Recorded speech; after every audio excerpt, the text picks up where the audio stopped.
Man walks 20 miles to work until one day cop follows him and sees why.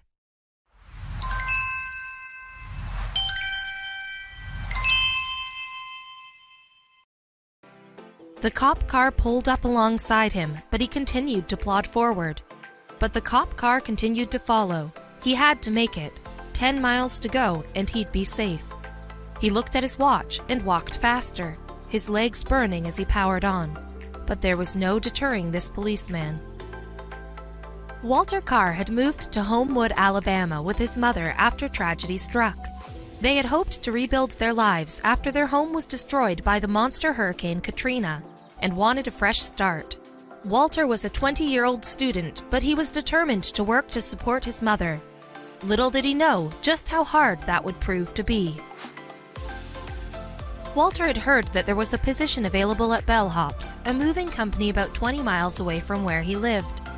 It was far to travel, but he had his trusty old car, so he drove over and filled in the application and was lucky to get an interview right then and there. He shook the hiring manager's hand and agreed to start the very next day. If only it were so easy. Just a few feet away from his driveway, his old car spluttered to a halt. Walter's heart started to race as he opened the hood and peered inside. Of all days, his car chose this one to finally give in and die. To his dismay, smoke poured from the engine and he knew that there would be no starting it again. Walter pulled out his phone to tell the manager of Bellhops that he wouldn't be starting after all. Then, he changed his mind. Walter was young and fit, but still, 20 miles is an impossible distance. But Walter was determined. Maybe he could do it. He keyed in the address into Google Maps. Then he started to cry in defeat. It would take him 7 hours to get there on foot, and he had no money to get his car repaired. What could Walter do? He needed this job. His mother was unable to make house payments, and they could find themselves homeless again within a month. Walter simply couldn't let that happen. He had to try. So he set his alarm for 12 a.m. and tried to get a good night's sleep. When 12 a.m. rolled around, Walter awoke. He pulled on his most comfortable sneakers, threw on his jacket, and set off into the night. It would take 7 hours to get there, but he was determined to reach the Bellhops client on time. As if walking the back-breaking 20 miles wasn't enough, life decided to throw Walter another curveball. Walter had started his walk at a brisk pace, but by the time he reached the halfway mark, his legs were shaking. Sweat poured from his face and his feet burned. He had walked over 10 miles, and the exertion was taking its toll. The thought of losing his job on the first day kept him going, as he focused on moving one foot after the other, again and again. Then he saw the flash of blue. He had been too focused on keeping his legs moving to notice, but a car had been following him for at least the last 10 minutes. It was 4:20 a.m. and he still had miles and miles to go. Then the car flashed its light and blared its short warning siren, and he knew they were there for him. Walter turned his head to see the cop car rolling up beside him. "Where are you rushing off to, buddy?" the cop asked, pointedly. He had had a rough and late night on parole duty, and the last thing he wanted was more trouble. Walter, gasping for breath, tried to answer him without breaking his stride. He was all too aware that the clock was ticking. The cop had seen enough and ordered Walter into the car. He didn't care to find out what this young man was doing in the street at this late hour. As far as he was concerned, he was up to no good. But when Walter mustered enough breath to tell him the reason for his late-night walkabout, his eyes widened in disbelief. Officer Sean Gray had seen many things in his life, but this boy's determination astounded him beyond belief. They drove the next 6 miles in silence until Walter saw the house appear in the distance. Relief crashed over him like a wave. He had made it before time had run out. He thanked Officer Gray and shakily got out of the car.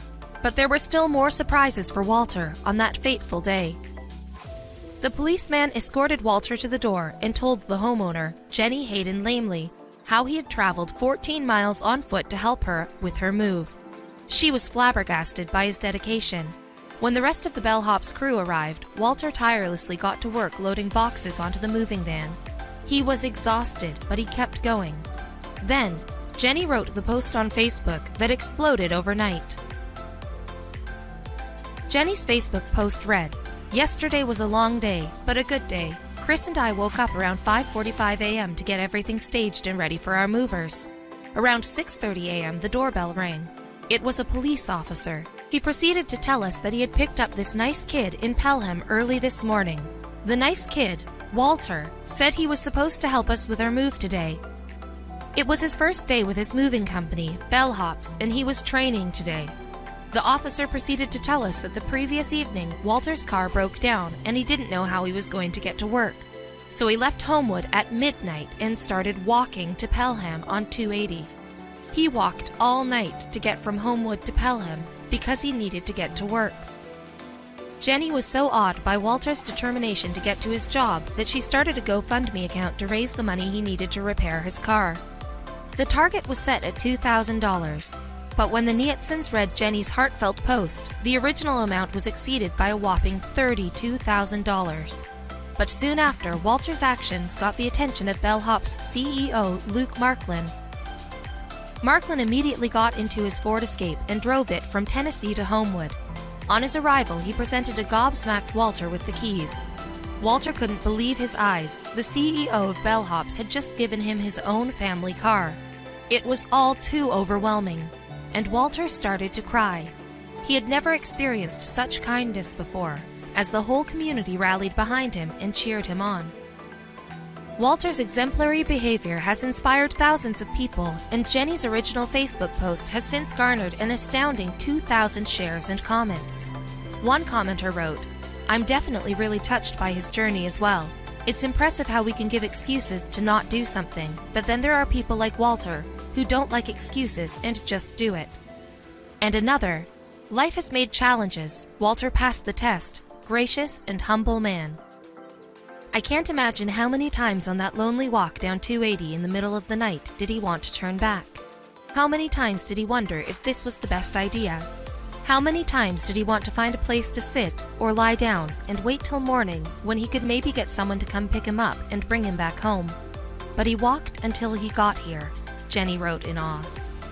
Walter's dedication to his job has become a symbol of the hard-working American, and his determination has even inspired a hashtag movement titled "Be Like Walter" on social media.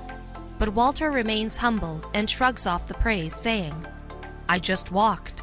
He aspires to become a Marine one day, and he has definitely proved to the world that he can achieve anything he sets his mind to.